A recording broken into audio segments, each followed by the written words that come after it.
वो एना के लिए ब्रेकफास्ट बनाती है तो उसमें अपना थोड़ा सा खून भी मिला देती है।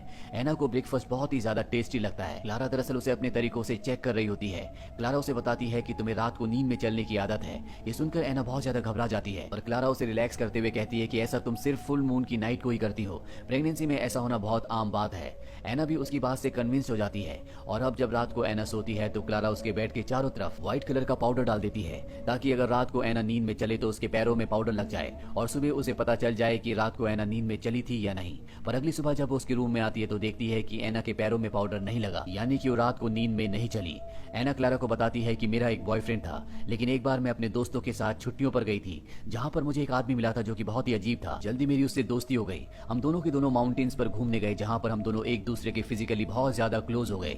और जब मेरी आंख खुली तो मेरे पास एक गन थी और झाड़ियों में मुझे चमकती हुई आंखें दिखी। मुझे कुछ समझ नहीं आया कि ये क्या है। मैं जब वापस टाउन में आई तो मैंने उस आदमी को बहुत ढूंढने की कोशिश की, लेकिन उस आदमी के बारे में किसी को कुछ नहीं पता था। कुछ ही महीनों बाद मैं प्रेग्नेंट हो गई, जिसके बाद मेरा ब्रेकअप हो गया। ये सारी कहानी बताते बताते एना बहुत ज्यादा इमोशनल हो जाती है। क्लारा उसे बहुत प्यार से कंसोल करती है, कहती है कि सब कुछ ठीक हो जाएगा।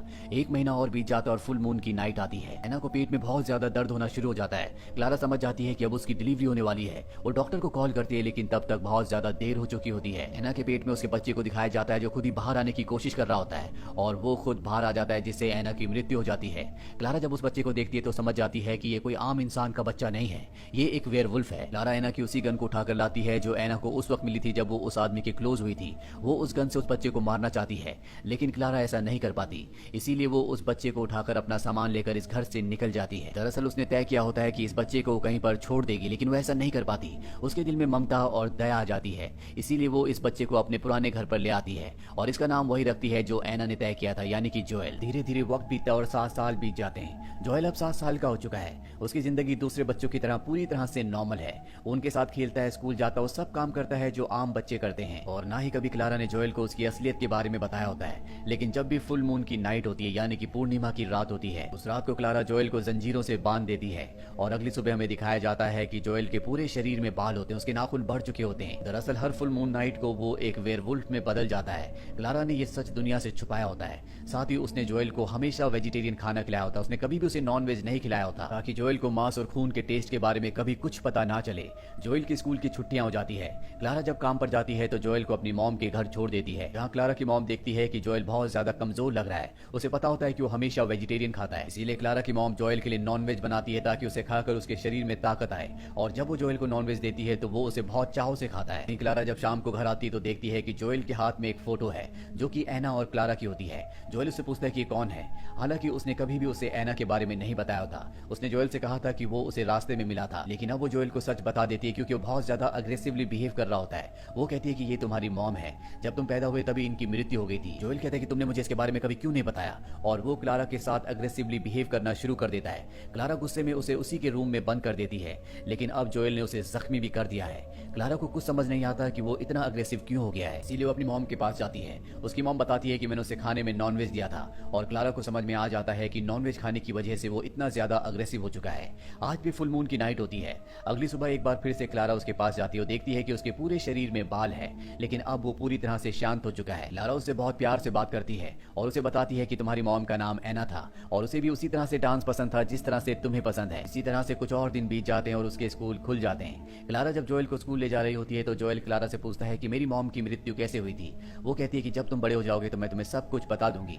वो क्लारा से अपने पिता के बारे में भी पूछता है, लेकिन क्लारा कहती है कि उनके बारे में मैं कुछ भी नहीं जानती। जब मेरी तुम्हारी मॉम से दोस्ती हुई थी तब वो तुम्हारे पिता के साथ नहीं थी। और अब जोएल तय करता है कि वो किसी भी तरह से अपने पिता को ढूंढेगा। इसीलिए स्कूल खत्म होने के बाद वो अपने फ्रेंड से कहता है, क्या तुम मेरे पिता को ढूंढने मेरे साथ चलोगे।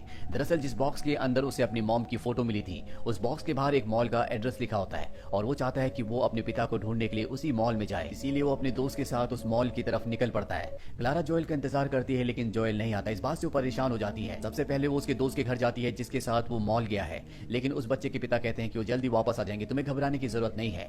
लेकिन उसके मन में डर होता है कि कहीं जोएल की असलियत सबको पता ना चल जाए। रात हो जाती है और जोएल अब भी घर नहीं आता। क्लारा चाहकर भी पुलिस स्टेशन नहीं जा सकती क्योंकि उसने जोएल को लीगली अडॉप्ट नहीं किया, वो उसका बच्चा नहीं है, वो पुलिस के सवालों के जवाब नहीं दे सकती। वहीं जोएल और उसके दोस्त को दिखाया जाता है जो दोनों मॉल में घूम रहे होते हैं और अब मॉल बंद होने वाला है। सिक्योरिटी सबको मॉल से निकलने के लिए कहता है, लेकिन जोएल अपने दोस्तों के साथ वहीं कपड़ों के पीछे छुप जाता है और जब मॉल बंद हो जाता है तो आसमान में हमें चांद को दिखाया जाता है। आज भी फुल मून नाइट होती है और जब चांद पूरी तरह से निकल जाता है तो जोएल एक वेयरवुल्फ में बदलना शुरू हो जाता है, जो देखकर उसका दोस्त डर जाता है और वहां से भागना शुरू कर देता है। लेकिन जोएल जल्दी पूरी तरह से वुल्फ बनकर उसका पीछा करता है। हालांकि उसका दोस्त लिफ्ट से नीचे जाने की कोशिश करता है, लेकिन तब तक जोएल वहां पर पहुंच जाता है, जो कि अब एक वुल्फ है, और वो अपने दोस्त को मार देता है। इसे मारने के बाद वो वापस अपने घर आ जाता है, लेकिन क्लारा की मॉम उसका वो रूप देखकर डर जाती है। वो क्लारा से कहती है कि हमें चर्च के फादर को बुलाना होगा, इस पर बुरी आत्माओं का साया है। क्लारा कहती है कि ऐसा कुछ नहीं है, ये एक वेयरवुल्फ है, और वो अपनी मॉम को ऐसा करने से रोक लेती है। क्लारा समझ जाती है कि अब उसे शहर को छोड़कर जाना होगा। वो तय करती है कि वो जोएल को लेकर इस शहर से निकल जाएगी। दरअसल बचपन से उसने जोएल को एक माँ की तरह पाला है, वो उसे अपना बेटा समझती है और वो नहीं चाहती कि उसे किसी भी तरह से कोई भी नुकसान पहुंचे। सुबह होने के बाद जोएल को कुछ भी याद नहीं होता कि रात को उसने क्या किया। क्लारा जोएल से पूछती है कि तुम कहाँ गए थे। वो बताता है कि मैं अपने दोस्त के साथ मॉल गया था, लेकिन जब मैं वापस लौटा तो मैं अकेला ही था। क्लारा समझ जाती है कि उसने वेयरवुल्फ बनने के बाद अपने दोस्त को मार दिया, इसीलिए वो कहती है कि हमें शहर को छोड़कर जाना होगा। लेकिन जोएल इस शहर को छोड़कर नहीं जाना चाहता, इसलिए धोखे से क्लारा को कमरे में बंद कर देता है, उसी कमरे में जिस कमरे में क्लारा हमेशा उसे पूरे चांद की रात को बंद करती है। और अब जोएल स्कूल चला जाता है। दरअसल वो किसी भी कीमत पर अपने पिता को ढूंढना चाहता है। स्कूल जाने के बाद वो देखता है कि आज उसका दोस्त नहीं आया। वही न्यूज में हमें दिखाया जाता है कि मॉल में लिफ्ट के पास बहुत सारा ब्लड मिला, लेकिन वहां पर किसी की बॉडी नहीं मिली, जिसका मतलब ये है कि जोएल ने अपने दोस्त को मारकर खा लिया था। वहीं क्लारा ऑफिस नहीं गई होती, इसीलिए उसकी कॉलीग उसके घर पर आती है। वो देखती है कि घर का दरवाजा खुला हुआ है, और जब वो अंदर जाती है तो उसे पता चलता है कि क्लारा को किसी ने कमरे के अंदर बंद किया हुआ है। वो क्लारा को बाहर निकाल देती है, जिसके बाद क्लारा व्हाइट कलर के एक बॉक्स को निकालती है, जिसके अंदर वही गन होती है जो वो एना के घर से लेकर आई थी। वो उस गन को लेकर घर से निकल पड़ती है। दरअसल वो जोएल को ढूंढना चाहती है। वहीं जोएल को दिखाया जाता है जो अपनी दोस्त के साथ डांस कर रहा होता है, क्योंकि उसे डांस करना बहुत ज्यादा पसंद है। और आज भी पूरे चांद की रात है, और जब चांद पूरी तरह से आसमान में निकलना शुरू हो जाता है तो जोएल एक बार फिर से वेयरवुल्फ में बदलने लगता है, और अब उसे एहसास हो जाता है कि असल में वो क्या है। वो अपनी दोस्त को वहां से भागने के लिए कहता है, लेकिन इससे पहले कि वो वहां से जाती, यहाँ पर जोएल पूरी तरह से वुल्फ बन जाता है। वो अपनी दोस्त पर अटैक करने वाला होता है कि वहां पर क्लारा आकर उसके पैर पर गोली चला देती है, जिससे वो जख्मी हो जाता है। और इसके बाद क्लारा उसे उठाकर अपने घर ले आती है, जहां पर सबसे पहले वो उसके हाथों को जंजीरों से बांध देती है, और इसके बाद उसके पैर पर जो गोली लगी होती है वो उस गोली को निकाल देती है। वहीं हमें क्लारा के घर के बाहर दिखाया जाता है, जहां पर शहर के सभी लोग, जिन्हें पता चल चुका है कि जोएल एक वेयरवुल्फ है, उसे मारने के लिए उसके घर की तरफ आ रहे होते हैं। क्लारा नहीं चाहती कि जोएल को कोई भी मारे, क्योंकि उसे पूरा विश्वास होता है कि वो जोएल को पूरी तरह से बदल सकती है। लेकिन जोएल अब भी बहुत ज्यादा अग्रेसिव होता है, इसीलिए क्लारा जोएल को लोरी सुनाती है जो कभी एना गाया करती थी जब जोएल एना के पेट में था, और उस लोरी को सुनने के बाद जोएल पूरी तरह से शांत हो जाता है। क्लारा उसके हाथ खोल देती है और अपना हाथ उसकी तरफ बढ़ाती है, जिसके बाद जोएल बड़े प्यार से अपना हाथ क्लारा के हाथ में रखता है। इसका मतलब ये है कि कहीं ना कहीं उसने अपनी इस पर्सनैलिटी में भी काबू पाना सीख लिया है, और अब क्लारा और जोएल दोनों के दोनों उन लोगों का सामना करने के लिए तैयार है जो उनके घर की तरफ जोएल को मारने के लिए आ रहे हैं। दरअसल क्लारा जोएल को इसलिए नहीं मारती क्योंकि उसे विश्वास है कि वो उसे पूरी तरह से बदल सकती है, उसे एक भेड़िया बनने की बजाय एक इंसान बना सकती है। जिसका एक सबूत ये भी होता है कि जब उसने जोएल को लोरी सुनाई होती है तो पूरी तरह से शांत हो गया होता है, यानी कि वो उसके दिमाग को कंट्रोल कर सकती है, उसे गुड मैनर्स सिखा सकती है। इसी के साथ ये फिल्म, ये कहानी यहीं पर खत्म हो जाती है। ये एक पोर्चुगीज फिल्म थी जो कि सन 2017 में रिलीज हुई थी। IMDb पर इसकी रेटिंग है 6.7। उम्मीद करते हैं कि ये कहानी आपको पसंद